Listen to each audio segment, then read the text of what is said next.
What's good? I'm Kinell, and this is Sinister Cinema, where we get deep into the guts of the stranger side of cinema. Just letting you know with this little bit at the start that we now have a Patreon. Sub up to that and you can get all these episodes early and ad-free, so you won't even see this bit at the start. You get them a few days before the main episodes drop out. We've got some great guests coming up. We've got some studio episodes. We've got some Zoom episodes with some fantastic rappers talking about the films they love and the films that influenced them. We got a lot going on there. Plus, you get some bonus content like film reviews, all that kind of thing. I don't need to explain this to you. You know what a Patreon is. But yeah, it's patreon.com/Kinell Sinister Cinema. So check that out. Peace. Yes, people. What's good? I'm Kinell, and this is Sinister Cinema, where we get deep into the guts of the stranger side of cinema. Kinell Sinister Cinema is brought to you by Forgotten Sons Apparel. Check them out at forgottensonsapparel.co.uk. Forgotten Sons Apparel is a York-based streetwear brand drawing inspiration from alternative culture, tattoos, film, classic TV and cartoons from our childhood. In our own words, if you like our stuff half as much as we do, then we like it twice as much as you. I'm a big fan of this brand and I love the guys who make it. They've supported me for years, way before I was podcasting. They supported me in my battle rap career. You might have seen me rocking some of their garms on Don't Flop and other leagues. I love Forgotten Sons Apparel and I'm urging you all to check them out at forgottensonsapparel.co.uk. Right, now on with the show.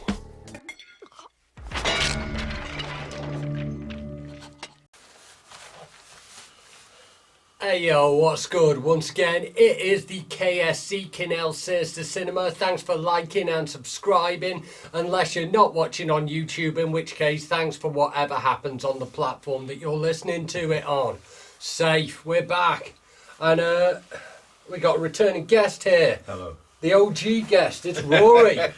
Rory Diamond, how are we? I'm good, you know, I'm very good. I've actually turned up today because I wanted somewhere to sit comfortable and eat me sugar-based products. Oh, hell yeah, hell yeah. Got some flipping Sour Patch Kids. Flipping. Sour Patch Kids. Yeah, feeling it. Like flipping. Been heavy on the sweets because we just passed Halloween. By the time like yous all see this, you'll have like Halloween will be long gone. But this will come out in a couple of weeks, so we should. It should be known that we're recording this on bonfire night. Woohoo! Yeah, fucking very much. Yeah! Big bangs, we love them. Dogs don't like them. My cat's not arsed. And I just had to drive through town and everyone's going to the fireworks display already. And you want to see the queues, it's ridiculous. It took me 42 minutes to get here when normally it'd take about 17. So you can imagine how I'm feeling about that. Absolutely horrific, man. And bear in mind, the sun's still up. Who the hell is driving to see a massive firework display when the sun's up? Yeah, who in their right mind would do that? I just don't know. Yeah, and it's on the race course. Like, you don't need to if there's one thing you don't need to rush to get to, it's a firework display because they're going in the sky. Yeah. You don't need to be front row. No, you don't need to be there. It's a big show. You can step back a bit, couldn't you? You could be down near the Tesco's or something like that. Yeah. You'll still get a perfectly good view. Yeah, it really doesn't matter if you arrive late and you're at the back for a bonfire display. Unless you're arriving via helicopter. Like certain ministers of our government. Terrible, terrible people. Right on. Yeah, but since it's bonfire night, we thought the topic for today, which I think is a good topic, but it's very wide-ranging, is explosions. Yeah. Boom. Yeah. Boom. Boom. We are talking about some of our favourite explosions in cinema. And it's some of the things that cinema does best is provide us with a place where we can watch shit blow up. It's true. And what I must say is I have done a little bit of research before we started talking today, and I just didn't realise how many films have explosions in them. There really is a lot of films with explosions in. So in order to try and pick some today was a real challenge. A challenge that I relished, though, I have to say. I actually got reminded of quite a few films that I haven't seen in a bit and will now be watching, purely because they had an explosion in them. Yeah. This is it. Like, I had a similar kind of thing while I was going through it, and like, a lot of it is films that I haven't watched recently. It's stuff that made me think, like, oh, I used to love that film, like.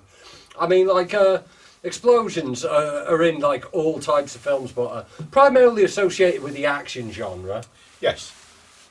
And I was talking with Tony Madness on, it would have been 2 episodes ago, but on the episode that was released this week, about how, like a lot of people talk with horror about, like, the sort of change between practical effects and CGI. But, like, I was thinking, like, the move to CGI affects flipping action films a lot more. Yeah. Because it used to be about blowing shit up. It's true, and do you know what? That was one of the things when I was going through some films that made me realise sometimes those physical effects rather than CGI are so much better. Or even if you can tell that they look a bit rubbish, that in itself is entertaining. I don't mean to jump our list or anything, but I suppose the classic one here would be something like Scanners. You know, the famous head explosion. Yeah. And that is, there's no way that would be anywhere near as good if it had been done with CGI. Not a chance. That's its beauty. This is it. Like, I mean, like we can put an actor into a scene with anything like these days, but like there's always going to be something like of a visceral reaction to an explosion. Like it's something that affects like everything fucking around it. Like, well, I think there's if we were to take fire. Do you know how easy it is to do an FX thing with fire? Yeah. And that's just, you know, it can, I suppose most of the time looks fairly convincing when it's on a building or something like that. But you will not be setting an actual man on fire and letting him run around. Yeah. Perhaps normally through a window or something like that, you know, and smash the window, fall out, cut to our hero, you know, whatever. Because the thing is, if something blows up, like we know even from just a particularly loud firework, it's always going to affect you. Which is why, like the coolest thing you can do to be a really cool motherfucker in a film is be walking away from an explosion, not us. Yeah. In fact, that's almost a genre in itself, isn't it? Films not only with explosions, but walking toward camera with the explosion behind you. Yeah. It's just the coolest look you can do. Can I ask, have you picked any of that type of film today in your list? I have. I've selected one. It's a more recent one. So only the one, but still you have chosen one. Yeah.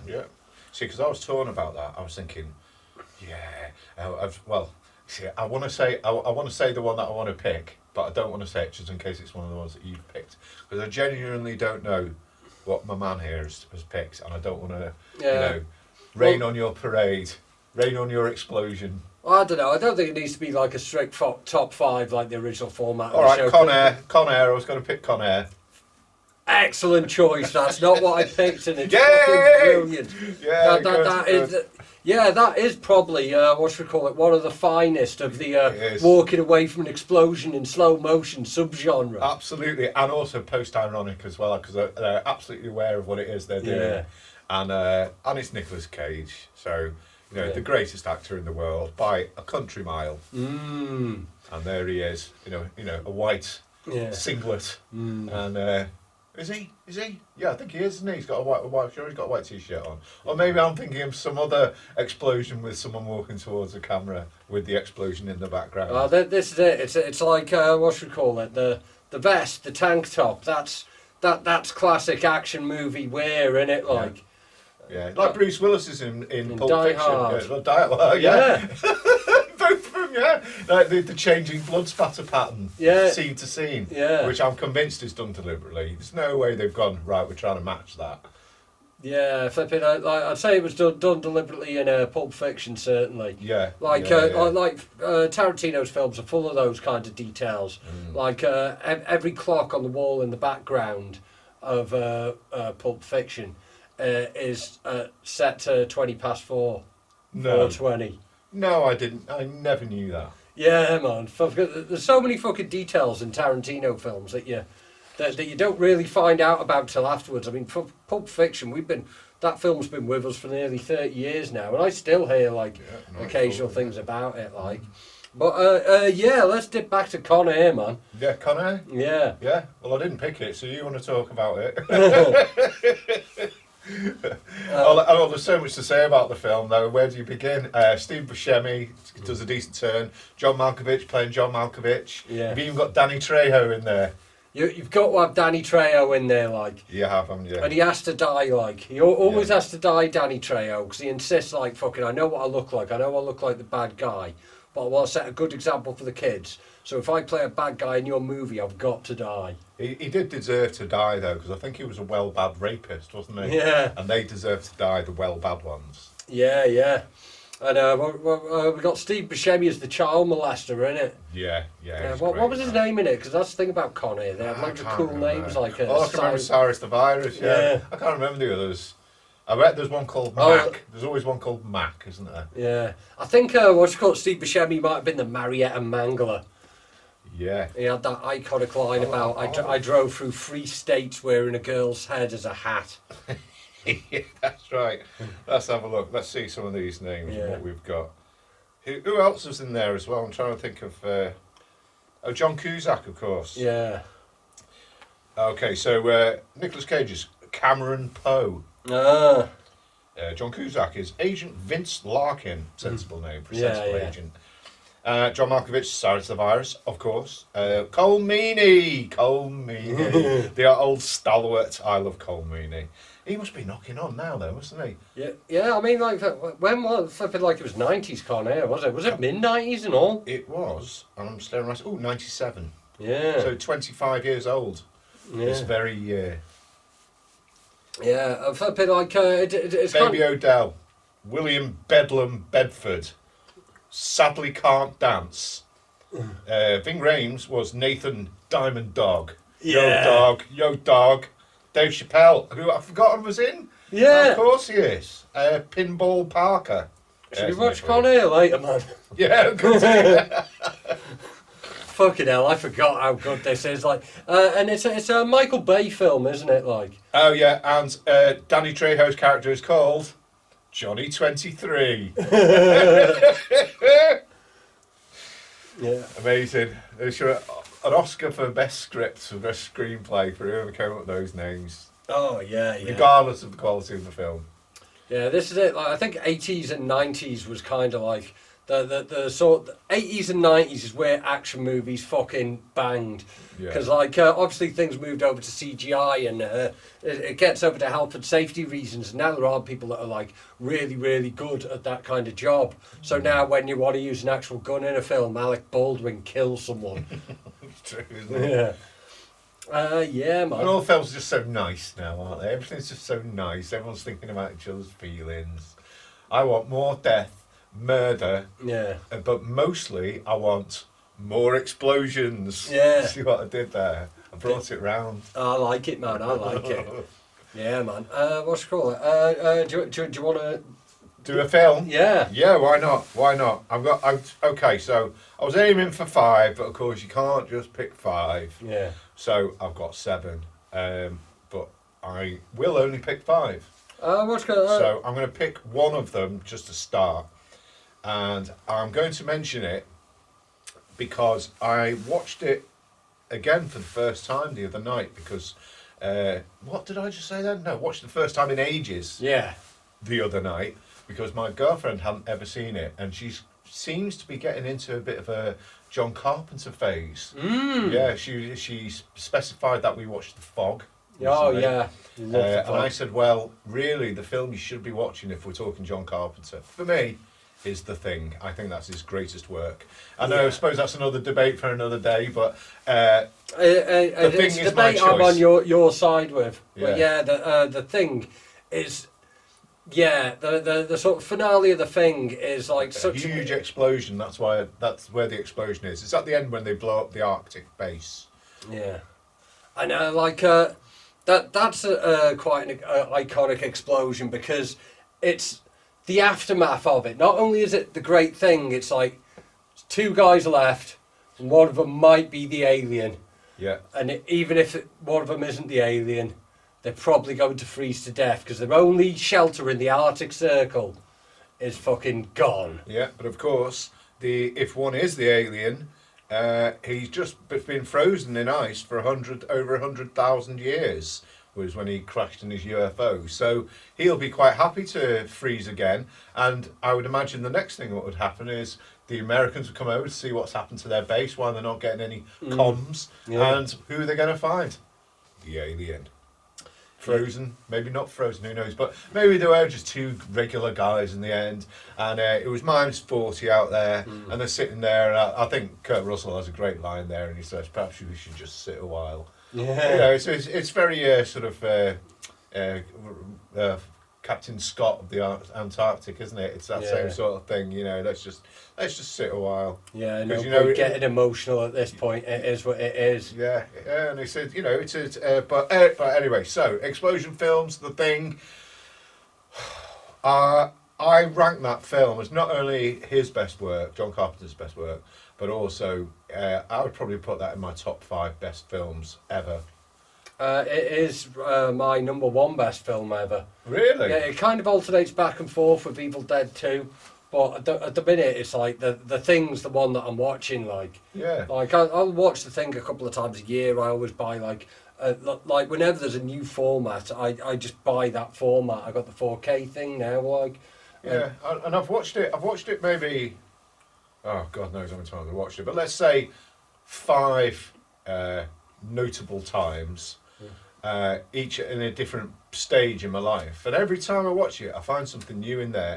I do notice the effects looking slightly more dated. I mean, I was utterly convinced when I first saw it. Yeah. Now, you know, maybe it's just because I'm getting older and a bit more jaded and whatever, but I think it still stands up. But what I find is just there's things in there. At this time I watched it and I saw the level of acting, the sort of naturalism, the absolute belief by the cast of them being in that situation. There was none of that sort of horror, you know, self-awareness, or you know, sometimes actors know they're in a horror movie. It was like a Chekhov play or something like that, where it was absolutely people living in the moment, and you could see their thought patterns, and it's just it's kind of like dry and cold. You know, not just the weather, but the everything about it. You can just feel that tension. Yeah. Like even before the aliens manifest as well. In fact. Yeah, it's a bunch of people that are very sick of each other. Like, I mean, like, you could still make a decent film if you took the Thing out of it and just like flipping David Mamet in the Arctic. Yeah. Probably have a few more swear words. Actually, no, there was some fair bit of swearing in there. Yeah. But yeah, it's interesting, isn't it? How sometimes you have a sentence can be more powerful if you don't swear. Yeah. I mean, I'm a big fan of having the word fucking as the second to last word in the fucking sentence. But you know, sometimes it's better just to say a sentence without swearing, and it can hold more power. For example, there's a bit where who's that? Is it Jason Robards? And he's been tied with rope to a chair next to 2 other guys, and then they start doing the blood testing thing, running electricity through it, and the monster reveals itself, and he's still there tied to a chair, and he can't get away.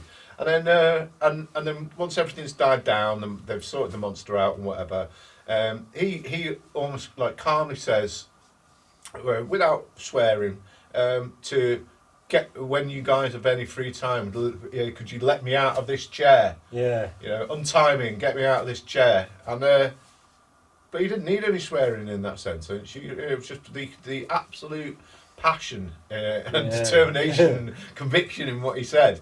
Yeah, it was just great. But funny thing to pick about an explosion movie. But yeah, it's the explosion itself and the Thing is not, you know, is almost an incidental, isn't it? It's the culmination of everything else that's gone on before. You know, the film starts, or fairly near to the start, when they go to the Norwegian base and see that looks like it's been blown up as well. So you could argue the film starts with an explosion and ends with an explosion too. And this is it, like, because I mean, like, ultimately, it is the mystery of like what was going on with all those Norwegian gets, because the last thing you want to do when you're in the Arctic is destroy all your shelter. True, yeah. Yeah, so like, you know, that's got to be the absolute last resort. Yeah, and I know that Yeah, because I'll be honest here, and I hope this doesn't sound racist, but I've worked in Norway, and I have to say Norwegians are some of the oddest people I've met, beaten maybe only by the Swiss in oddness. I'm not saying they're good or bad, although I have a feeling that many Norwegians are slightly Aryan in their thinking, but they are certainly an odd bunch of people, and they've always been friendly to me though. But if I was those Americans and looking at that the Norwegians' base, which had been burnt, razed to the ground, then I certainly would have had my doubts about them. But at the same time, I think I might have gone, well, the Norwegians, aren't they? A little bit weird. Maybe that's what they do. Yeah. Maybe to keep warm, they actually, for a short time, they set fire to wherever it is they're residing. Oh, flipping, yeah. Oh, I agree with that. Okay, I like. Go on, tell us one of your movies, please. Come on. I'm going for Jackie Chan's Police Story 2. Whoa. This one's. Yeah, that's a good movie. That I haven't seen that for ages. I know it's for bangs, but most appropriate for today because the finale, of course, takes place in a firework factory. Yeah. So it was always going to happen there. It was always going to get a bit tits, but and here we are today, on the 5th of November, on Bonfire Night. What a choice! Yeah, and I mean that's it. Like Jackie Chan is like the police officer of the Police Story. The first one's fantastic as well, but I think like the sort of key villain in this is the sort of terrorist kind of guy, like not like some kind of psychopath who's obsessed with explosives and is also quite nifty with kung fu. And leading up to this is quite an incredible fight scene that goes on for about 10 minutes in this firework factory between this weird guy who's like got some fairly nifty moves and Jackie Chan. And what's it called? They involve a lot of fireworks and that, and like obviously this being Hong Kong and Jackie Chan, there's a lot of doing their own stunts, and there's a lot of actual use of fireworks in this kung fu fight, which is you could easily have your eye out, couldn't they? Yeah. Like it's quite mad if you look at the career of Jackie Chan and his reputation for doing his own stunts, and even before he did his own films, he was like a stunt double for Bruce Lee, doing everything that involved flipping and all this. So if you consider some of the things doing, it's kind of amazing to imagine that Jackie Chan had a most dangerous scene that he filmed, but it's probably this one. So what would you say is what would you say that's the best part of the film, or is there something else about Police Story 2 that grabs you? There's apart from the explosion scene. Yeah, there's a lot of very good fight sequences in it. The whole thing is pretty relentless with it, but that finale is the one. Like that weird sort of psycho explosives guy. He's like a weird nerdy looking dude, so you don't expect him to be as good as kung fu. And like the final explosion. It's a huge warehouse, and they actually did blow up and burn down a huge warehouse. And I believe, if I'm remembering this correctly, it was inspired by was it Charlie Chaplin or Buster Keaton? With the building collapse. Buster Keaton, yeah. Yeah. Yeah, right. Yeah, no, that makes sense. And also, just to say, because the Jackie Chan fight sequences, although there's clear skill, and that's impressive. What I quite like is the choreography. It's almost like a deliberate choreography that you only find with Jackie Chan fights, where it's like move, switch, react, move. But there's almost like a lightness and a humour to it, I think. So even though we're talking about a fight where someone's going to die or get hurt, it has this beautiful, almost like balletic comedy to it at the same time. There is a lot of physical comedy, which I think does come from your Buster Keatons and your Charlie Chaplins, like, and like that is the most impressive thing. Because I mean, if I just wanted to watch impressive martial arts or whatever, I just watch martial arts. But he's very much using these skills to be an entertainer, an incredible visual entertainer, and like able to show character and. Because like he's not just like an unstoppable Terminator in these things. He does a lot of falling over. He does a lot of like getting tripped up and slipping over things and all this kind of things. It is very much physical comedy that does hark back to the silent era, but using this incredibly well developed like martial arts techniques to do it like, and that's what made him such like a breakthrough legend like. Yeah, and it's I like the way as well that he plays with, because he's so clearly never the thing that he's supposed to be acting. Yeah. You know, merely a device to get him into that scenario. Yeah. But you know, like when he says, "Oh, you know, I'm a policeman," or something. Yeah. You know, he's not a policeman. He never would be a policeman. Stays too nice. I mean, even though you know, dead good at martial arts and stuff, or you know, just what's it? Even though that bit in Around the World in 80 Days and that night, it was just like, oh no, he's just been placed in the middle, hasn't he? He's not really acting at all. Yeah. But no, I love him. Yeah, fantastic. But yeah, Police Story 2, like, also one of my favourite explosions on top of all this. Yes. Yeah. And didn't the film, because I've seemed to remember in the dim and distant past someone saying about how Police Story was a real success, and I think they weren't expecting it to be as successful as it was. So when they made the inevitable sequel, they had to Jackie Chan was really aware that he really had to go all out with this and do something that was bigger, better, and bolder than the original Police Story movie. And I think you're right. It is an absolutely remarkable piece of work. There's so much in that film. Yeah. And I confess I haven't seen it for a while, but like I loved that film. I saw it, and there was there's a stunt in a car sequence or something with the car. I'll have to go check anyway. I'll have to watch it, and maybe you lot out there can watch it too and point out to me what it was I'm referring to. Yeah. But yeah, there was a lot of pressure on it to like make a bigger film. I like the fact that like I presume it was like producers saying like, okay, so what does Hollywood do when they make bigger films? They have bigger explosions and things like that. Yeah. And the idea of like not just being property damage, I presume it's Jackie Chan that said like when he thinks about what kind of explosion and a building being destroyed he wants to make, instead of looking to your Terminator type films and this kind of thing, he looks to Buster Keaton. Yeah. Well, and in that regard, you think about Charlie Chaplin. He's out of place in every single one of his films, isn't he? He is the little ragamuffin. Yeah. You know, I know he's a clown, but he's not even really a clown in the classic sense, is he? He's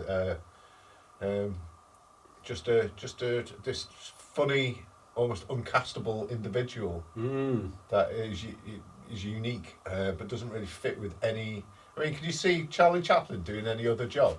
Even if he couldn't have done his hilarious patter and manner, imagine if he couldn't do that, what would he have done? I think he would have been, probably would have just lived in a 2-bed semi in South London and, worked in can you imagine if you worked... foundry. Yeah, if you worked in a factory, there was a guy doing that in the corner, like... Yeah, oh, he's quite funny, him. You should make a living out of it. Yes. How he laughed in the end, eh? Right, is it my go? Yeah, hit it. Right, I'm just gonna get it out there because it's a really famous film, and I felt like if we're talking about explosions, this is one that has to be included.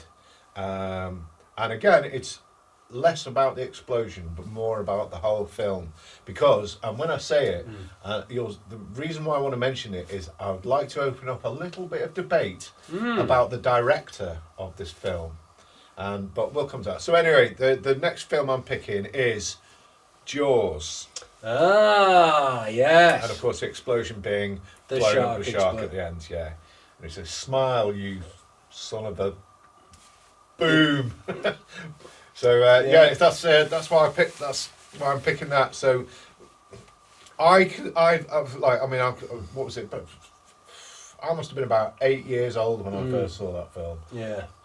Was allowed to stay up late and watch it on the telly, and I loved that film. Loved the film. Wasn't particularly scared, but obviously I jumped the first time when that face appears in the boat under the sea when they're trying to pick a tooth out of the side, and as the head just kind of floats into the blue. Obviously I jumped at that, but I was never really scared by the film. But I did really appreciate at a young age the tension that can be created by a film by what's not there rather than what's there. And I think that is the brilliance of Jaws. Of course, it's been said 1,000 times, I'm sure. I don't want to labour the point too much about the film. We all know the film Jaws. We all know it's a great film.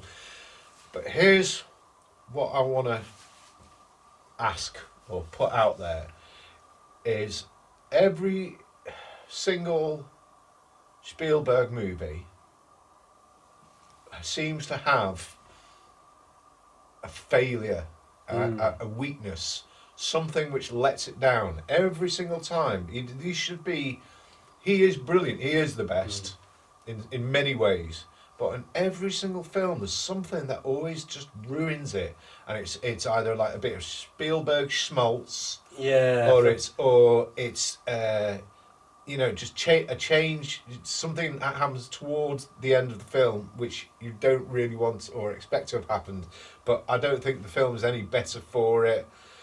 Or he just takes a noble subject and then actually makes it a bit dull when a different angle in on it. One I'm thinking Lincoln.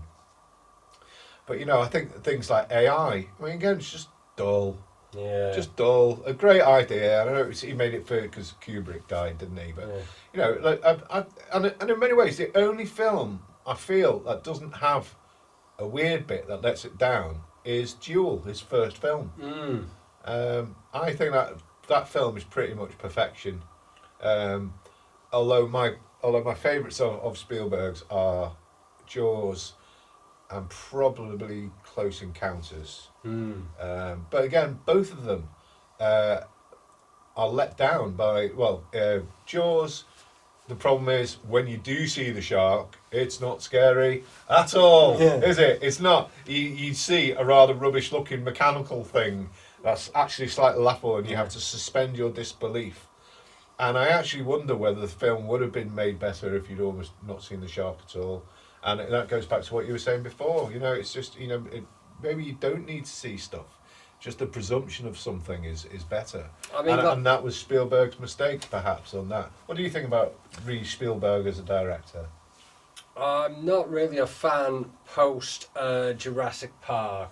Okay, why? Yeah, I'd say after that, I think it is he demonstrated himself with Duel and with Jaws, very early on in his career, as being someone who could create something amazing out of very little, and after the success of after the success of them, we get Amblin Entertainment and all this, and there was a lot of great films came out of that, but I think his best work was when he had to deal with those limitations, like what Duel was, and because he knew that the shark prop was pretty shitty in Jaws, but he came up with a lot of other things to create tension, and one of the most iconic things which hadn't really was the camera angle just above water, that angle where the camera's here and the water level's here, and it just instantly puts you into that perspective of treading water, and the water's up to here and your head's just above it and you don't know what's below. And that's quite a tense thing in real life. Previously, any films involving people in water, the camera would be raised up above and looking down on what was taking place. But this was that angle that puts you in that circumstance.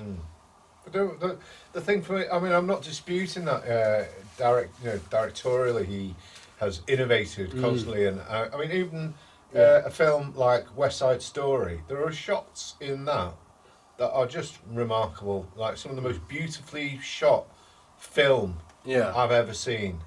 And I think his ability to just let actors act, or maybe even like sort of not act, just be, and know to get that sense of normality out of his cast is brilliant. But why does he do this? Why does he always do these strange projects which, you know, every single one of his films could have been a brilliant film, and I just don't feel like they are. I feel like he lets himself down by his choices, or the way in which he has decided, picks his subject and then makes a film about it. Why did you pick that angle in to that subject? And I think that's his downfall, his weakness. And I mean, I suppose it sounds corny because he is such a good director, but come on, be honest. Like, how many times have you sat and watched a Spielberg movie and actually been a bit bored, or there's been something about it that just doesn't sit right? And I've had it again and again and again. And, you know, I was so disappointed with Lincoln. I quite like Bridge of Spies, but again, there was elements of that where I just felt he'd missed a trick. I just felt there could have been so much more in there that could have really, you know, made it a better film. So I think a lot of my problem with Spielberg is comparisons to Duel and Jaws, because I know what he can do with less. So yeah. So when he has more, like it should be better, but it isn't, because it's like the limitations brought the best out of him. Yeah, I think you're right. You know, and like very early in his career, he hit a point where he had less limitations than anyone making films. Yeah, and then, like, you know, it's clearly brilliant. But look, right, so I reckon a lot of people would probably say that E.T. is his greatest movie, and in many ways that's true. But even something about E.T. just kind of, I don't feel like it is as good as it could have been. Yeah, I really feel like E.T. could have been an even bigger, better film. And there's lots and lots to like, and I love that film. You know, when the BMXs started flying, I was dreaming like everyone else that I wish I'd flying Kiwahara. You know, and I don't know what it is, and I've felt it all my Spielberg viewing life, is that every single film pretty much lets me down on some level, and I can't say that really for any other director who has a body of work. I just feel it's unique to Spielberg. What about that Ready Player Go, or whatever it's called? You know the one? Ready Player One. Ready Player One, that's what I mean. And even that was absolutely stunning to look at, and he got some good performances out of people. What an absolute bloody mess. What was he trying to do? What was he trying to do with that film? And like, he had, you know, here's someone who's got that rare chance to make not just a film, but any film, pretty much any project he decides he's going to do, he can get it greenlit and get the thing made and make it of the finest quality. With and that's the what most resources. Yeah, and that's what he chose to pick. And I just, and that was the angle he went in on his sort of, well, it was more about, it was kind of like an ecological, you know, caring for ourselves, the state of the world sort of narrative. That's what I got from it anyway. But I just thought that's the way you do it. That's your angle in. Here's a controversial opinion that I think this might play into, is that I think like fucking a lot of directors tend to get into fucking climate change and ecology and stuff, and then just go shit. Yeah.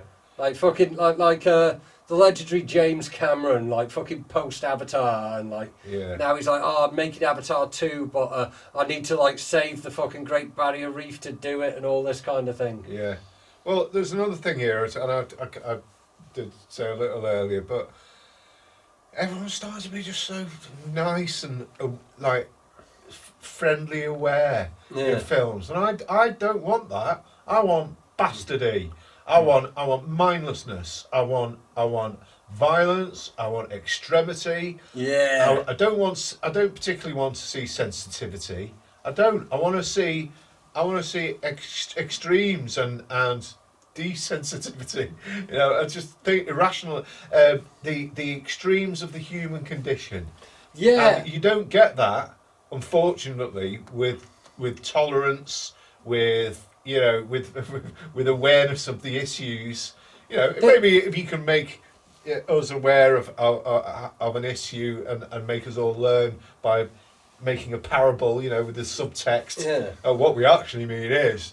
But come on, I'm just like, so how many films have actually really tried to go there and not without kind of having some kind of sensitivity of, like, I just feel like there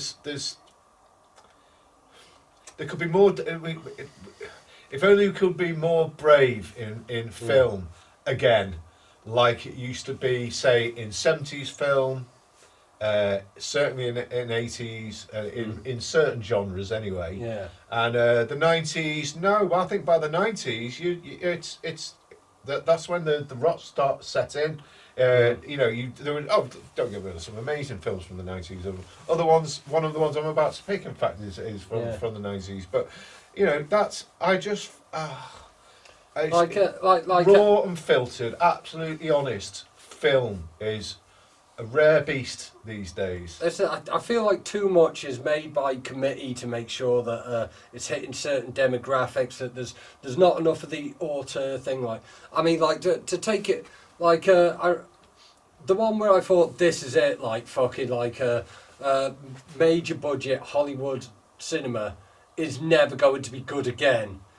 It's like I believe like they did a reboot of Home Alone, and like yeah, and like now you can't just have villains in it, like the equivalents of your Joe Pesci and the other one, the Marv. Yeah, Daniel Stern is his name, wasn't it? The actor. Yeah. But like it's a husband and wife, because you've got to have what should we call it? You've got to have like equal representation, and also like they're burgling the house because they've got to solve all these problems. You can't just have a baddie anymore. You can't just have someone burgling for money. There's got to be some kind of like relatable reason and all this. Like the reason why he's burgling for money. Yeah, and if we're getting to the point where we're trying to humanise fucking burglars in like a, it's like fucking, we're not going to have any baddies left, and then we're not going to have any fucking stakes left because what's it called, like yeah, it's sympathy. Why should we show sympathy? Why can't we be shallow and judgmental? And that's what I want. That's what I want, more of that, please. This is it. Things do need to be fucking done. Like, I mean, like, and I think it's driving people away. It's like this is one thing I've been thinking about, like action movies for a bit. Is that like I think there's like a bit. I think the lack of decent fucking action movies is at least contributing to like people getting more involved with like right-wing politics. Okay, this is a hot take, but here's how it goes. No, I'm down with that. Go on, but tell me more. Okay. Here's how I see it, right?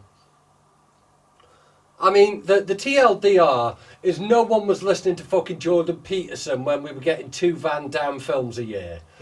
But the extension of it is, if we take America, which is the biggest market for films in the world, and like it goes on to influence everything, in 2016 they had a very, very closely fought election, which means nearly half the country voted for Trump. But there's no entertainment being made for Trump voters. Like there's no films coming out for people with that kind of vibe. There's no TV. All the TV's like very liberal. All of the the films or perceived to be liberal, even if it isn't. All the films are like doing things which are important, like representation. But that's half the country that's not getting entertainment made for them. So what entertainment do they find? They find Fox News. They find people like Ben Shapiro, and dumbed down sources. Yeah, dumbed down and heavily biased. Yeah. Because if you don't supply people with entertainment, they've got to watch something. So sometimes you just want to sit and watch some shit, don't you? You don't want thought-provoking necessarily. You just want to be entertained. You just want to see crash, bang, wallop, perhaps an explosion. Yeah. And I agree. I don't think we're seeing that as much on telly anymore. We're seeing a lot more of waffling about people and who they are and Yeah. the self. Yeah, I'm so not sure people who about that. struggle to connect with that are It going to makes go... me sound like a right old fart. Yeah. That. I really do think it. Like, I think you've hit on something there. Yeah, like that's a lot of people that are not going to connect with the entertainment that's being provided by mainstream providers. So like, they are finding like over the last like few years, like it was starting like just before Trump, but it's always existed. I've noticed that some of the stupidest fucking people I've ever met in my life now consider themselves to be free-thinking intellectuals, and it's because the main shit that they're consuming is fucking is people who purport to be intellectuals. Your Jordan Petersons, your Andrew Tate. Andrew Tate's not an intellectual, but he says it like it is, and all this kind of thing. And The problem with that is their shit stinks just like everyone else. Yeah. They're no fucking better or and worse. they're grifters. They're making money out of it. But they've got access to this really big market that isn't being provided for anywhere else. And a lot of dumb people think they're fucking free-thinking, anti-establishment geniuses, like, and they're Do you know not. what I think the problem is here with this as well is that we have a society where I honestly believe a large percentage, probably equivalent to that of the amount of people who would be right wing. I don't know. I'd say about 40% actually, would prefer to have. Not government nannying them. They want their freedom and individuality, but they actually are better served by what they used to have in school. So the structures around them, being told stuff that reinforces certain things that they believe already, and it feels like a safety net. And and they think that they are being radical and, like you say yourself, they're free thinkers, and they're just not. It's a safety net. And then when we have a situation where, you know, it costs 100 million to make a film, it's going to get, you know, test audience to death. Yeah. The idea is, oh, can we do that? Can we do that? What if we did that? We might lose X million viewers if we do this. So don't put that in it. And stuff is going to get dumbed down, isn't it? You know, a company that isn't going to spend 200 million on a film if they think it might, you know, offend the Chinese or that's a potential huge market. So I think we are going to see these sort of like anodyne productions constantly, as for the most part, in film. We're not going to, like, I think what you said before there as well is right. We're possibly witnessing the death of true cinema, or true cinema in terms of like the true big, Hollywood cinema, I'd say, Hollywood because cinema. like, you know, indie cinemas sort of doing better than ever. Like, and I think we're kind of hitting a turning point where things are having an impact. Like Terrifier 2, the Killer Clown movie. Yeah. It's just come out on Blu-ray here. Didn't get a similar release over here, but in America, bear in mind it was entirely crowdfunded. That movie. It was $250,000. They were just by like horror fans who want to see like the Killer Clown like killing more women. But it's done a fair few million in cinemas, and like, you know, if it had done $1 million, that would have been 4 times its budget. I think it's around the 10 million mark. Right. And that's just in America, just in cinema. That's not counting international markets, VOD, Blu-ray sales, because it's the kind of film that appeals to collectors. The Blu-rays like selling very high, like it's like fucking putting off like most like I think it's like top 10 in the UK at the minute now, and like, so this is what we need to be looking to. It's like there's been articles in like the Hollywood Reporter about how like the kind of Oscar bait movies that get made, all these kind of things are really, really tanking at the box office.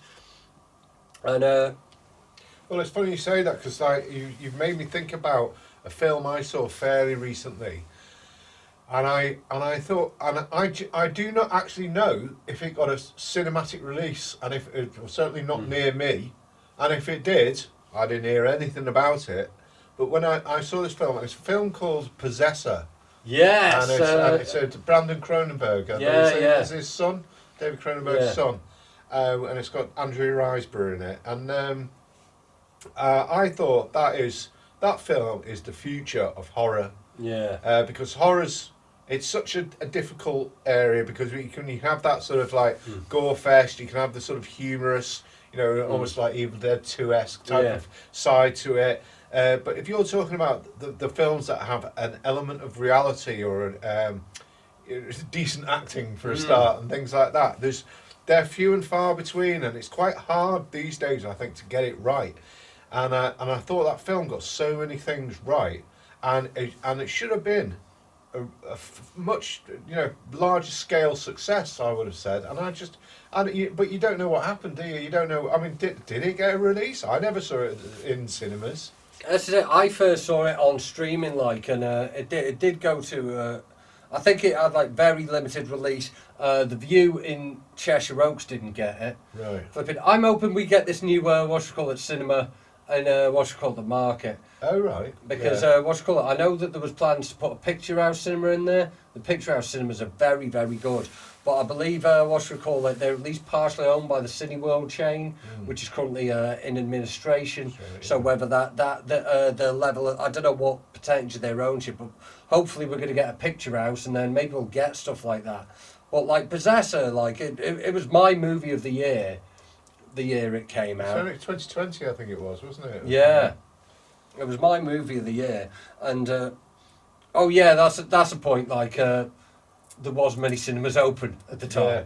Well, I suppose it's that. Yeah, maybe it was just down to bad luck and COVID.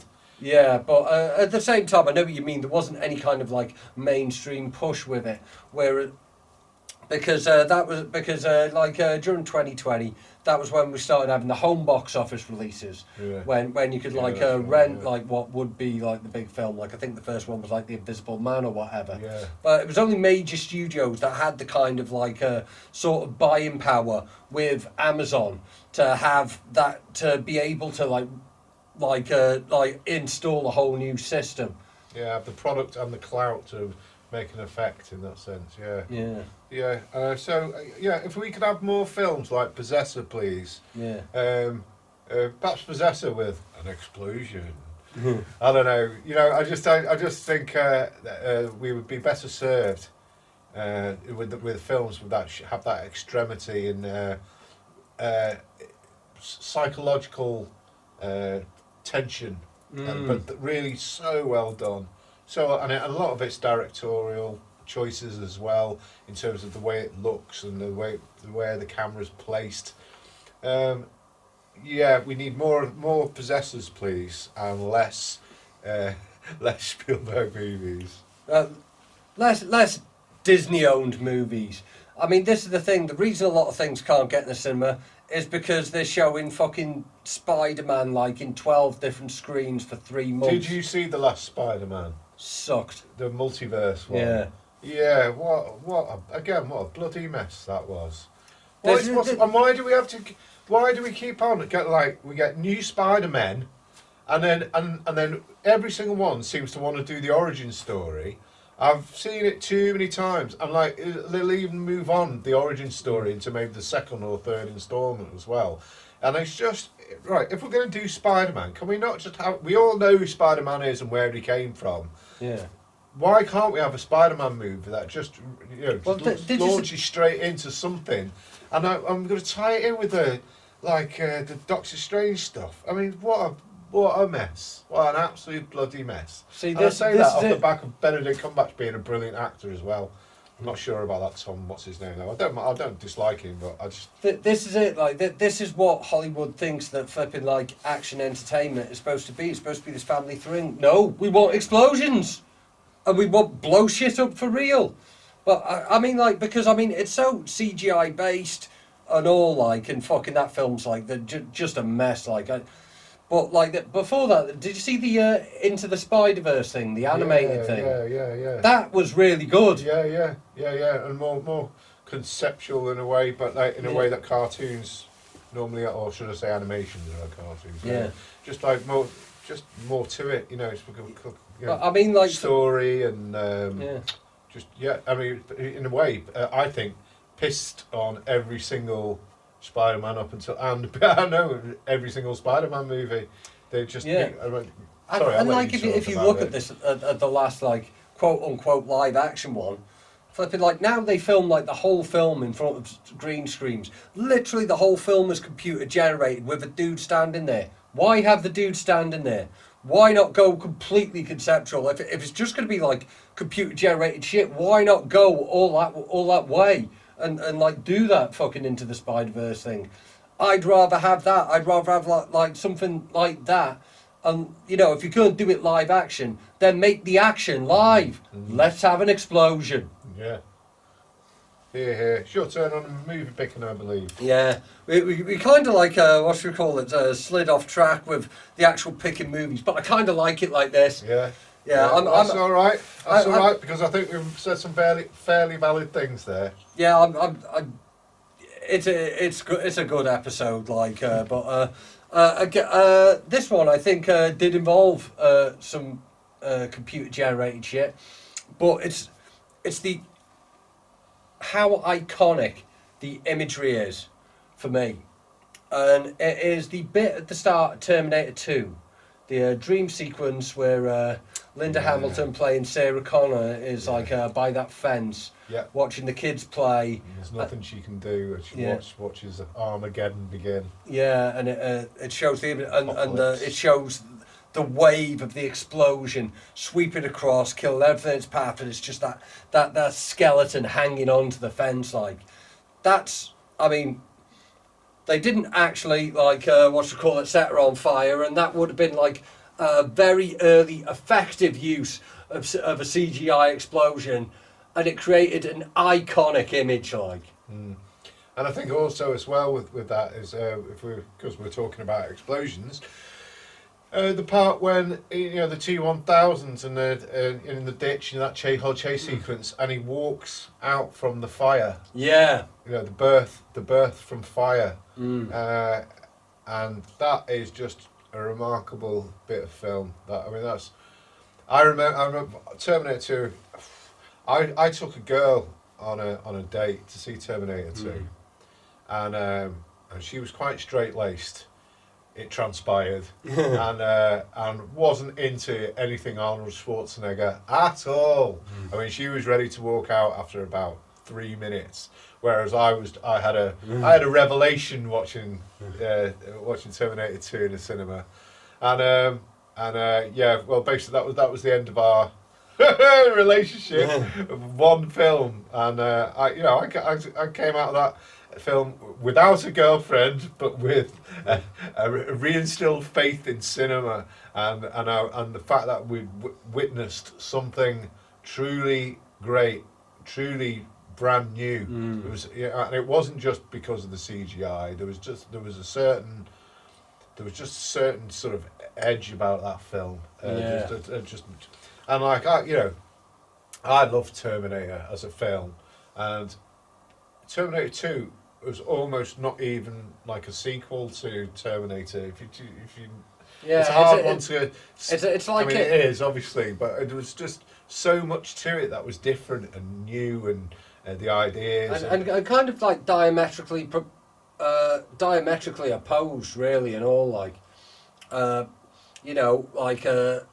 its most simple level, Arnie's the baddie in the first one, he's the goodie in this. But at a small level, it's like the original film is just this grubby, grimy, intense, like compressed, like almost like sci-fi slasher film. Like everything's so small and insular and claustrophobic. Yeah. And Terminator 2 goes completely the opposite way with it, and like blows it up and makes everything huger and more open than like anything we've seen. Like even the cuts to like the future with the robot army and shit. Like it's fucking amazing. I think the Terminator franchise never recovered from that, because they never really went back to the Terminator's roots. They were always trying to do the biggest film, because Terminator 2 was the biggest film in the world at the time, and like it's just not a sustainable thing to try and make a blockbuster. But and Linda Hamilton is so good as well. I mean, if we want to go to the most recent one, was it Genesis or whichever one it was, but the one where Linda Hamilton comes back with a vengeance. Is it Linda Hamilton? Have I got the right name? Right, and she's so good, and it made me laugh actually. She was actually being interviewed on a chat show, and she was saying how she lives down in, I think it was Phoenix in Arizona or somewhere, and she got asked about what her neighbours think of her being in the movies, and she said, well, literally my neighbours don't know that I'm an actress.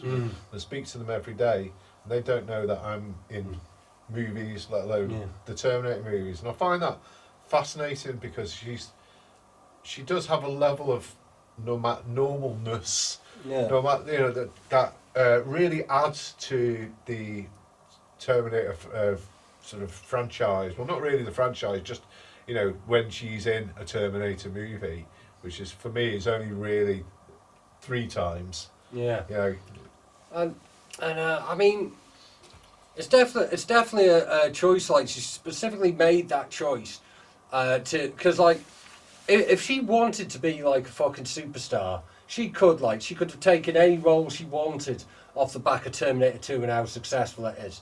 She could have been like some kind of like Nicole Kidman flipping like costume drama actress, or she could have been like a superstar action hero. She had those options like there on a plate for her, and but the thing is, when you do those things, no matter how good you are at acting, people watch the film and go, oh, there's Linda Hamilton, like they do with Tom Cruise, these huge actors that are so big that you think the actor's name when you see them, no matter how good they are at portraying the role. And because she never did that, that's kind of like kept a legitimacy to the first 2 Terminator films that might not have been there if she didn't and I'm just going to say it as well, is because she died recently. Louise Fletcher, who played the nurse Ratchet in One Flew Over the Cuckoo's Nest. There's another one. She worked consistently, but I know around the time after the film came out, she said that she had similar offers. She was offered the world, and she could have gone in that direction. She chose not to. And because of that slight anonymity, I think you're right. She has left us with an absolutely indelible, compelling performance that isn't affected by any sort of image of fame or stardom. We've just got absolute pure acting and a pure performance there. So in respect to Louise Fletcher for being, an R.I.P. It's my turn to pick a movie, isn't it? I think. Hit me. Right, well, I'm kind of torn here because... No, I'm going to do it. I mentioned that I had a 90s film. Yeah. And it doesn't really get much more 90s than this for me, but I'm going for Die Hard with a Vengeance. Yes. And I think this is an overlooked movie in the franchise, and obviously the first one's one of the best ones ever made, but Die Hard with a Vengeance, that film is so good.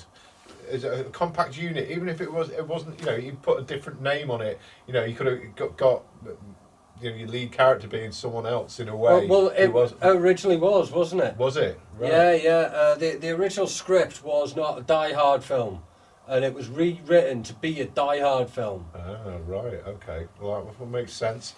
Yeah. And the reason I picked it initially, I know because when we talk about explosions in movies and big bangs at the end of the film, or even at the beginning of the film. Well, at the beginning of Die Hard with a Vengeance, and you have this scene where you just see a New York street, and the taxis going by, and it's moderate and calm, and it looks like a nice day, and then there's this explosion to the left, which absolutely takes cars out and people and debris, and I remember the first time I saw that, it was so disturbing, and it was so...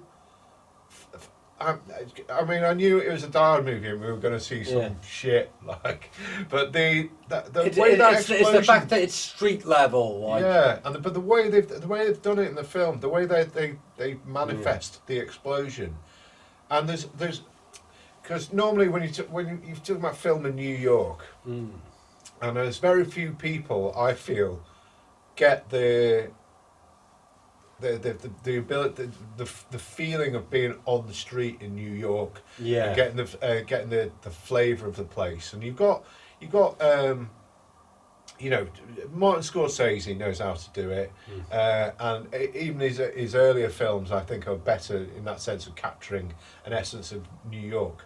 And I wouldn't necessarily expect it from a Die Hard movie, but here's this scene, and even though you have that awful, shocking explosion, it just feels I get such a taste of New York from that shot. There's so much in that shot. The atmospherics. I mean, I feel like it was real world. I really felt like I was there in New York, and I was witnessing the explosion myself, and that it was actually a real explosion. And it's not often a film will do that to me, where it draws me in that deeply. There's very few films that have done that. Yeah, you can like really sort of like sort of taste the fumes of the cars in it, and like It's like the reason why I think Die Hard with a Vengeance particularly is like it's my favourite Die Hard film, and the reason why it's such a thing is the original is like this iconic classic, like, and Die Hard 2, which was directed by Rennie Harlin, like is kind of doing like a lot of the same things as Die Hard. I don't like Die Hard 2. Yeah, I'm not a fan of it because it's trying to do the same things with bringing back the Fat Copper. Like, it's also set at Christmas, and like the first one's like everything's very high up. It's because we're in a skyscraper this time. It's going to be high up because it's planes, and there's a lot of the same story beats. And it's kind of like repeating things like that. Whereas what Die Hard with a Vengeance does, like as I say, it was originally written. Originally written as a different film, but then it was identified that like actually like if we rewrote this as a Die Hard film, it would be incredible, and that's it, and it flips absolutely everything. Die Hard 1 is like West Coast LA, and he's a New York cop, fish out of water. This one is East Coast New York. He's in his home territory. Die Hard, it's snowing, it's in the winter. Die Hard with a Vengeance, it's that really hot, gritty, like oppressive summer, isn't it? Yeah. I think even the opening tune is Summer in the City. That's right, yeah. Yeah, and it's just like, so like from that very, very first shot, it's establishing that like it gives you a feel for where you are, but also like everything is completely different to what has come before. And then the impact of that explosion is like, because previously, like if you were in the area where you were seeing of a Die Hard film and you saw an explosion, it'd be something that'd be happening in the sky, like fireworks, and there is that disconnect when something's happening so high above you. But you're expecting a baddie terrorist first or something, wouldn't you? Yeah, whereas this, it's in the street, like flipping, people are breathing in the fumes, there's dust everywhere, getting on the cars. It's just so grounded, and like it looks a lot more like, I mean, obviously, like, you know, this is a long time before 9/11, so we hadn't really seen attacks high up on buildings at that point. Like skyscraper action was like Towering Inferno, it was a Hollywood thing. But what we had seen is things like in the UK, like the IRA attacks, and like things like at this point would we have had like it was 96, wasn't it? Yeah, would we have had like the Oklahoma bombings and things like that? Yeah, I don't recall which year that was, but yeah. But you're right. But that's it. It's 90s then, as well as that sense of the IRA.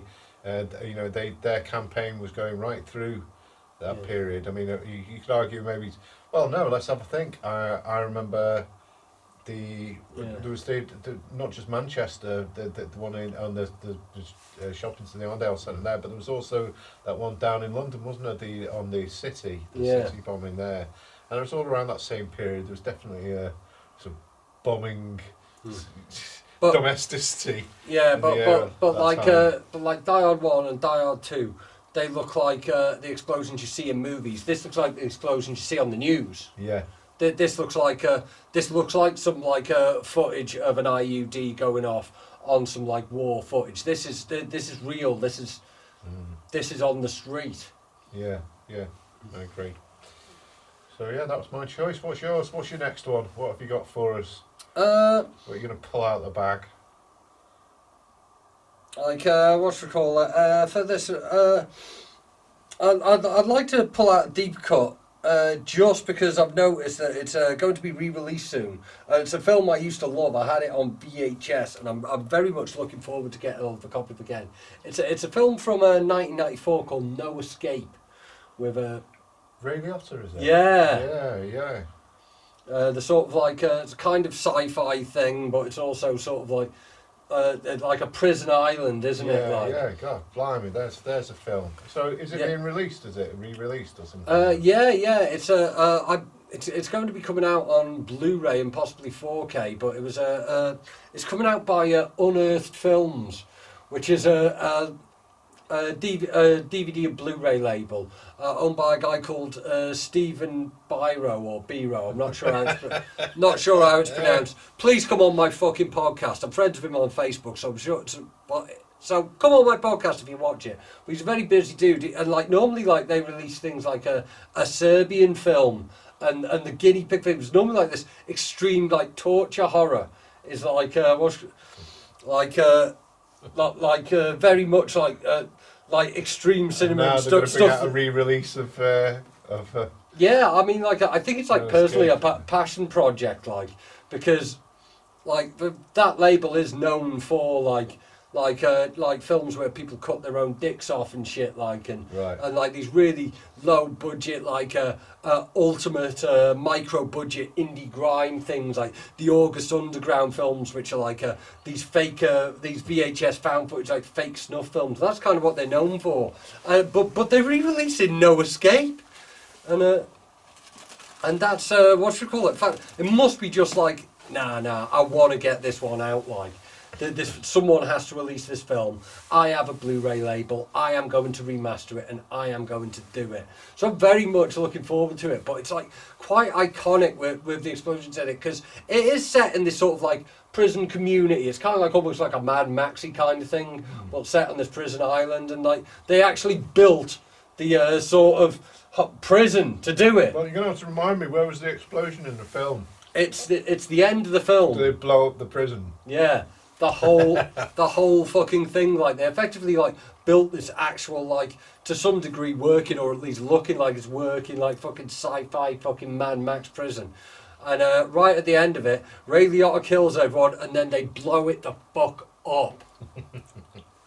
I like that idea, like fucking like it feels like it must be a great last day on a set, like a friend of mine. Called Max, who's in Bristol at the minute. Like he does a lot of stuff with theatre, and like he answered a question for me once, because his old lecturer used to be a focus puller for on a classic Hammer horror. Oh, right. I always thought like at the end of like so many Hammer horror films, like it's a lot of Hammer horror films end up with the set burning down, with the building that they're in burning down. It's just how they end fucking everything, like, and like I'm like, so what was going on with that, like, and I asked him and he said like a lot of it was frustration, like the health and safety standards on Hammer films were absolutely terrible, and like people were overworked, you know, because they'd be shooting 2 films back to back on the same set. And like a lot of times they'd like rewrite the film just to end with it burning down, so they were pissed off. They just want to have one last day just burning the shit out of everything. And like I like the idea of putting that kind of full stop on a film, where like not only like does the film end with this environment that you've seen burn into the fucking ground, but that the crew actually burnt it to the fucking ground in the last day. Like, no, we're not doing reshoots. This shit is getting lit up right now. It just really appeals to me in general, man. So yeah, so that's like one of the, like I came back to like I only watched the end on YouTube to sort of refresh myself, but it stuck with me as like a particularly good explosion and fire at the end. I came back to it, and now looking at it through that ending of like, I bet everyone was like, right, last day on the film, let's blow some shit up. Talking like in your acting career, have you been around many explosions? Do you know what? Only really one, which is when I did that pop video for Moby called Body Rock. Oh yeah, of course. And there we had rain, which was hose pipes. So I actually had to, underneath my outfit, I had to wear what are those things like divers wear, the wetsuit. Wetsuit. I had to wear a wetsuit underneath my costume, and then they put me on the hose pipes for hours, and I started getting I was like that because of that. I was absolutely freezing, and probably wasn't that healthy. Probably wasn't that good a thing for me. But you also had wind as well, so they had one of those giant wind machines and a huge helicopter-esque fan, and that would could literally, when they put it on full, it was not blowing you over. It was that strong, but that was good fun. And, you know, making all your lips kind of go like that. It's great. And then finally, my character blows up a car in the video. And what they did was I was speaking with the effects guy, or one of the effects guys, and it was this lad, and he was only sort of early 20s, and he was. He'd spent about 7 years in prison already, and because he was an arsonist, and he liked setting fire to stuff, but it wasn't just set of lights, so that he would do it in style, like a big explosion, or really burn it to a crisp, and he did a couple of stretches for arson, and then after the last one that he did, where he got about 2 years or something, the thing that it burnt, the way it exploded and burned was so impressive that it made the news. and a special effects company actually visited him in prison and said, when you get out, come on a job. Because they could tell this guy was, you've got to be a little bit nuts to work with fire every day. And that's how he got into the special effects business. So he got a job in pyrotechnics whilst he was in prison? Yeah, they did. They asked him when he was going to be out, and they were short of they had experts for other areas of the special effects business, but they didn't have someone for fire and for explosions. So he literally walked out of prison, started doing these jobs, and he was working down at Shepperton and what was the other one? The one in Hertfordshire where they actually filmed Grange Hill and all that kind of thing. I can't remember. Is it Elstree? Yeah. I don't know. Is it Elstree? It doesn't matter. And he had that slightly sort of murderous look to him, you could see the wry smile when anything was lit, and slightly grinding his teeth slightly too hard. Like that, and you could see he had a bit of a screw loose, but it was probably the best career he could have given this person. Otherwise, they would have been, a criminal or straight back in prison. But it was perfect for him. It was a way to make him a valued and valuable member of society. So he blew up the car, made me look like I'd done it, and that was good. It was good to watch someone doing that. They actually. Used a butane gas canister and set light to it, but they reduced the amount of butane gas that was actually in the canister, and so when it went off, it was a bang, but not like, if it had been a full butane thing, it would have really gone up. But so that's about my extent really with explosions. I'm just trying to think now if I've ever had any other explosions. Only an excitement. I remember my first ever job when I came out of drama school, and I was doing some sort of glorified extras work basically, and I was a copper in one of the seasons of Prime Suspect. And I actually had it counts as a featured extra. I had one line which was "Oops, sorry, Mrs." and that got cut. So in the end, what you see is it was Helen Mirren interviewing the suspect, and then she gestures to the two police. She goes, take him back to the cell, And I was on, but you only get like half of me the whole time, so you only see half of me. And the oops sorry missus was to a cleaning lady in the corridor, and we have to skirt round her, so that's where I go, oops sorry missus, like that, and that was all cut out. But the explosion I'm referring to here is my heart going a flutter when I met Helen Mirren. Oh hell yeah! And you know, this was this was 1995, 94, 95, around there somewhere, and I tell you, she definitely has star quality. She has something about her that you can be stood next to her and not know that you stood next to her, but know that there's someone there next to you. She just emanates some kind of awesome power. Like the aura. Yeah, the aura. Definitely X Factor in the classic sense, not in the Simon Cowell sense. So I think I want to pick one last film to talk about. Okay, hit me with it. Okay, so it's a 90s one, funnily enough.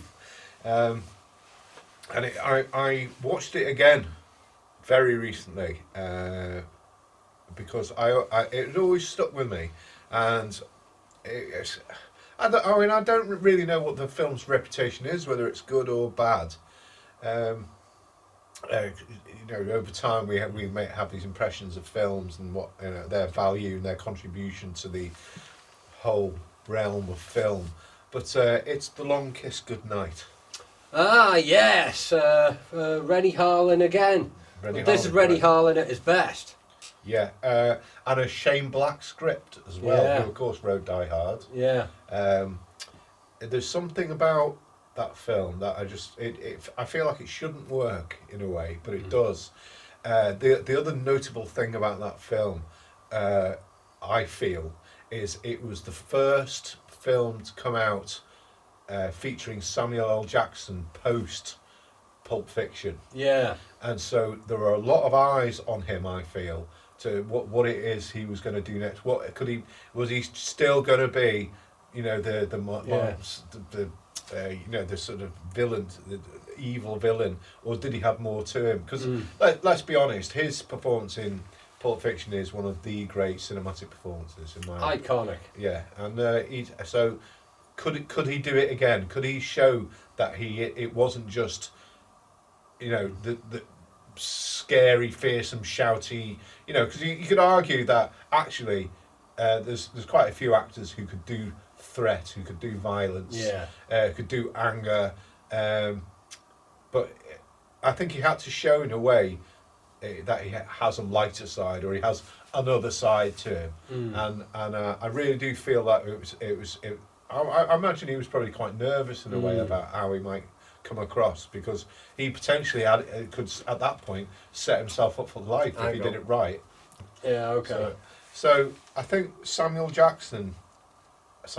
Jackson had a lot riding on the film, because I think he knew that if he did well in this film, showed he had another side, then that was him set for life. And actually, props to him, he has made a career out of acting now, I think.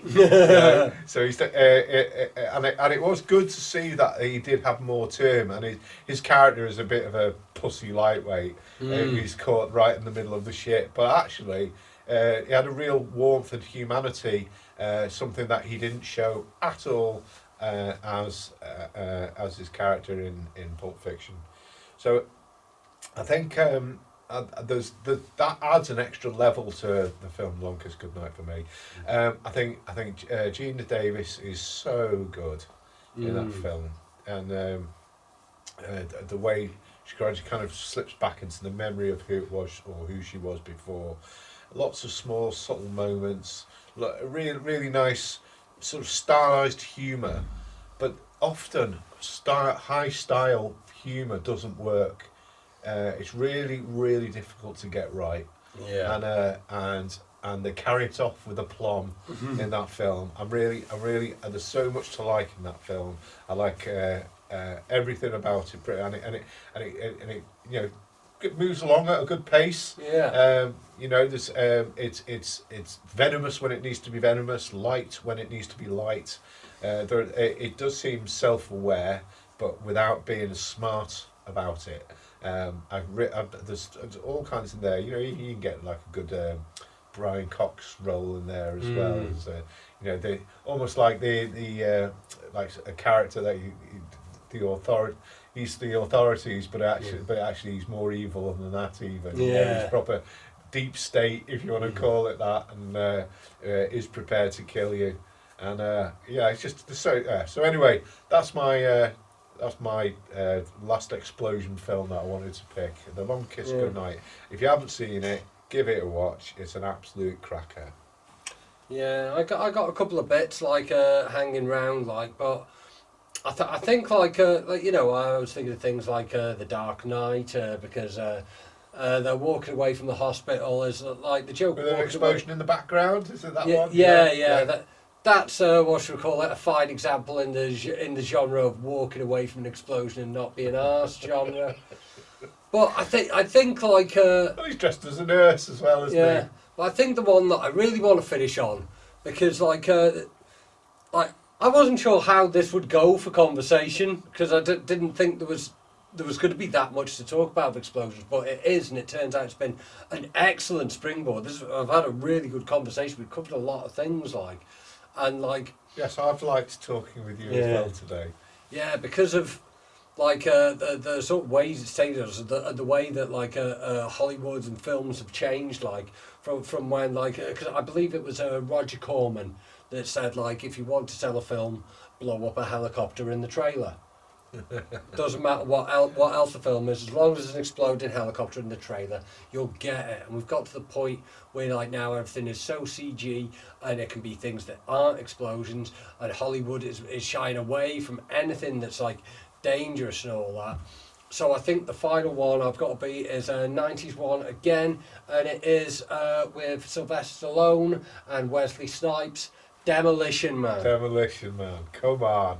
Yeah. Flipping. Obviously, it's quite iconic with the explosions in it and that, but also the film has kind of predicted the way it went. Tell me more. I mean, what do you mean by that? I mean, like, it's set in the near future of 1996 at the start,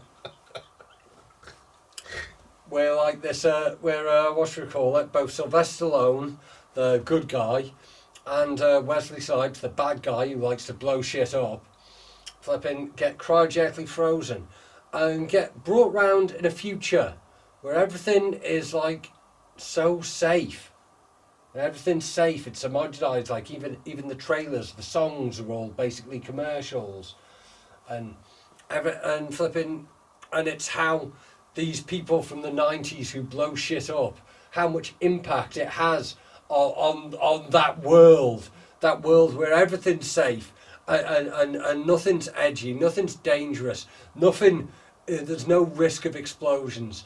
What happens when you take people from that world and put them into that environment, and the fact is that environment just can't contain them, so shit explodes.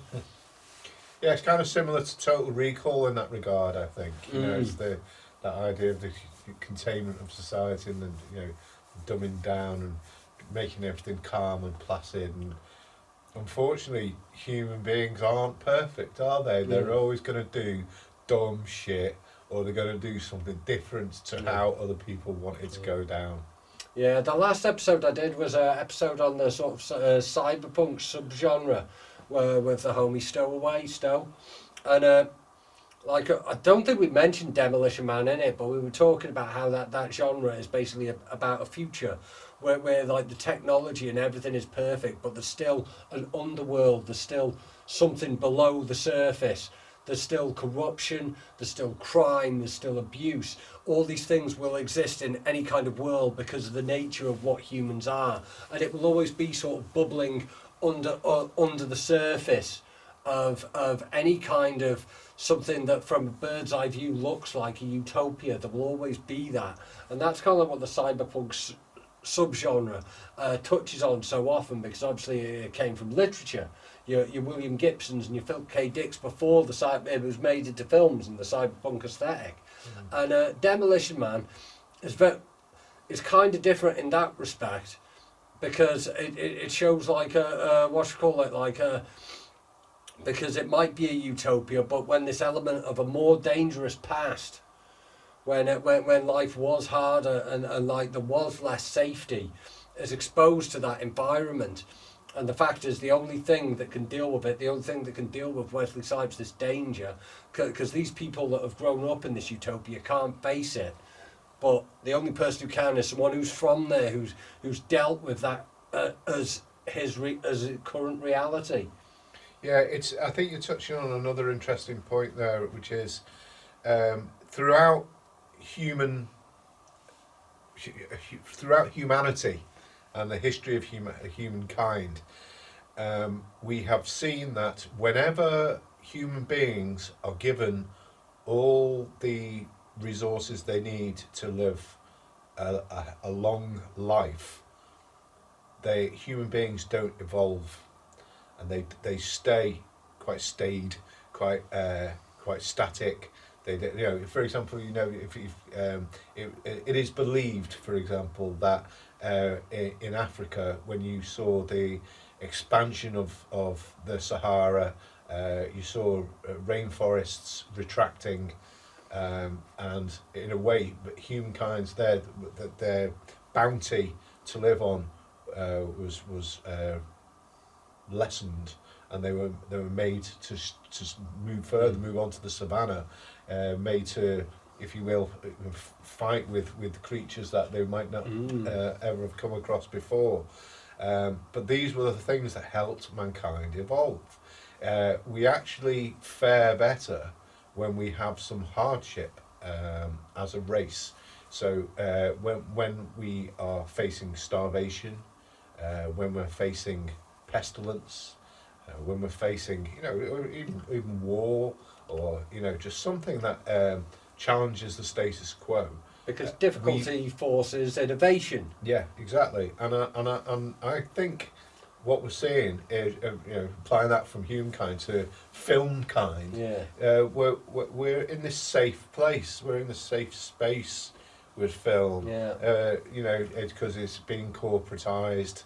And the filmmakers, they're not overcoming difficulties at this top Hollywood level. Yeah. And like this is, it just ties back to everything we've done. It's like why when Steven Spielberg has the money and the licensing to have all those different like pop culture IPs in Ready Player One, it sucks. But when all he has is a truck, you get Jewel. Yeah. And Jewel is superior. And like when we've got the image of the CGI to create any kind of explosion, it becomes nothing. But when it becomes actually burning down a set like No Escape, when it becomes a street level explosion like Die Hard with a Vengeance, like it's that much more visceral and real. So like overcoming those obstacles and like having something grounded in reality will always produce something that has more of a connection. And like if you take it through to this idea of a utopia that will always have fuckeries, it's because human nature is designed to be on fuckeries. So if you take away the hardship, all that comes is backstabbing and fucking people over, and in fact, and like finding people to create enemies. Yeah, it could potentially, if directors got back to the source, it could lead to an explosion of creativity. Yeah. Boom. Boom. And on that note, we'll call it a day. Thank you once again, Rory Diamond, for joining me on this. Thank you. Thank you once again for joining me on the KSC couch. Hope to have you back. This has been an absolutely fantastic episode. Most of my episodes have been doing a lot of online stuff nowadays, so it's been great to get back on the couch and have a chill. But even more so, now we can go to the pub. Hey! Let's have a pint. Big up everyone watching, big up everyone listening. I'm Kinell. He's been Rory Diamond. KSC, Kinell Sinister Cinema. Safe.